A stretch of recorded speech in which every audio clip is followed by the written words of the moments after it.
this episode, we talk to Chris Simmance, co-founder of SERPSketch. Chris has spent the last 8 years in digital marketing and has an impressive background in SEO in particular. The past 7 years have been dedicated to building a series of businesses and developing a reputation as an acclaimed keynote speaker. Chris is one of a kind with his deep knowledge on SEO and his familiar and friendly tone of voice, which all makes for a very interesting discussion. Chris, your LinkedIn profile says you wear lots of hats. Yeah. Tell me what other things you do other than working at SERPSketch. I thought I'd have to change my LinkedIn profile to say that because I kept updating it to say multiple different things. I thought it just sounded a little bit silly. So I run a digital agency focusing on SEO and PPC and have done for the last 7 years. But I also work in a few different startups in different roles. One being a leisure industry booking system and website business. Another being a science of influence and persuasion, training and consultancy company. And finally, SERPSketch, which is where we got to talking. It's interesting because they always say, if you want something done, ask a busy man. It seems like you're incredibly busy. So do you get much done? Do you have much conflict? Are you constantly balancing your kind of demands? Yes and no. I have a really good routine of up at 5, get as much of the doing bits done, as in all the to-do list stuff, as possible. And then that leaves the majority of the kind of average working day to do calls, meetings, conversations and things, the stuff you can't necessarily prepare for.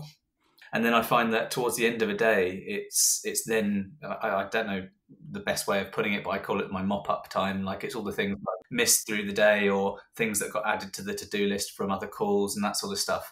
And if I stick as rigidly to that as possible, then it kind of works. I'm trying to, not in such an egotistical way to say I am like this guy. I try and model myself around Elon Musk's approach to time and using the time blocking method. So I basically break time down into little blocks, but have sort of those blocks sort of thematically throughout the day, like the mop up time at the end of the day. Otherwise, I'll never get anything done. And then you get that kind of task list paralysis, I like to call it. Moving towards the SEO part of your business, and I know that represents quite a large proportion. For many marketers, SEO is an ongoing challenge, and some have even described it as a dark art, as the rules seem to always be changing, and there's never a constant. So how do you see SEO and the complications that people may perceive in it? This is really interesting, and depending on whoever it is that's listening right now, they'll either completely agree or completely disagree, and very likely nothing in between. Right. There really isn't a perfect way of answering this, because SEO, it's not a dark art per se. I like to think of it as a bit of a blend between an art and a science. And the art being the marketing aspect, where you're actually trying to put yourself into the mind of the user or the buyer or the client and make sure that a website literally suits those needs as best as possible with the content, the structure and things like that. And then the science being the technical aspect, which is effectively, from an SEO perspective, website quality assurance, really, making it as quick and as easy to use as possible, and therefore also that then sort of follows for a robot. So I can understand why people would, outside of SEO or who don't know it very well, would think it was a dark art, primarily because there's a lot of kind of how-tos, but when you're looking at most industries, even some of the newer ones, there is kind of this is how you do it kind of checklist, if that makes sense. And with SEO, there isn't a one-size-fits-all. And there's a kind of running joke in SEO that the answer to every question is it depends.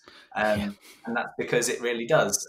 Like with your tool, you guys will probably have clients that will make one change that works really well for them, but in a totally different industry, that same change won't suit anyone else. So it always does depend on lots of different factors. And then when you take into account that Google, this omnipresent thing, that there isn't anyone who knows the algorithm in its entirety, and there isn't anyone who works on the entire thing in one go.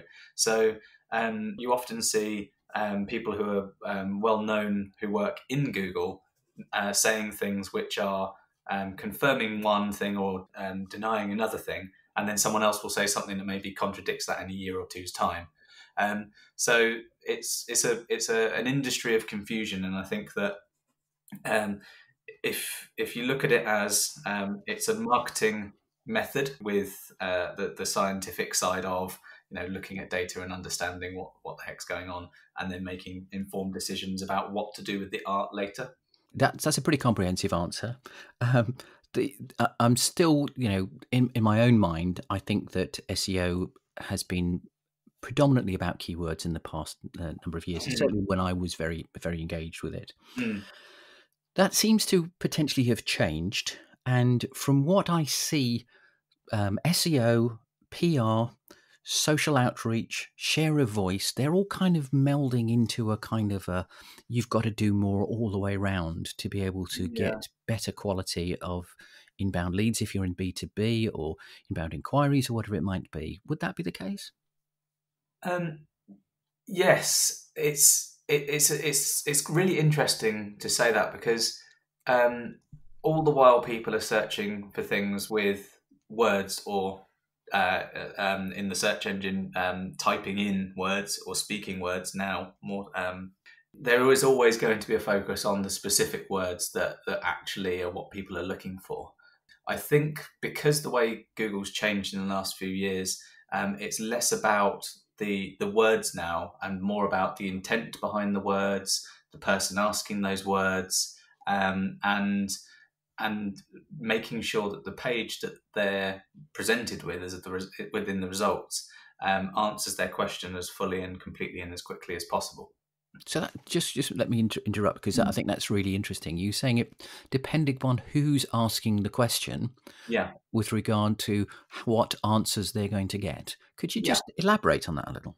Yeah. So the who question is around the sort of the personalization side of things. So if you're, let's just say, for example, if you're in the city of London, in one of the office kind of sections of the city, you're in an office block, and you're searching for something, and you're continually on your machine using your browser doing things related to your work, and then you search for something, you're likely to see something which is personalized to you, either by your location or your search history, or what you've looked at in the past that's worked. If you're then a mum in an office in a small town somewhere, you might see a very similar but different set of results that are personalised to you. The personalisation in that sense doesn't swing enormously, but there is a personalisation element there, not just location, but also what you've searched for in the past, and therefore what the search engine thinks might suit you better.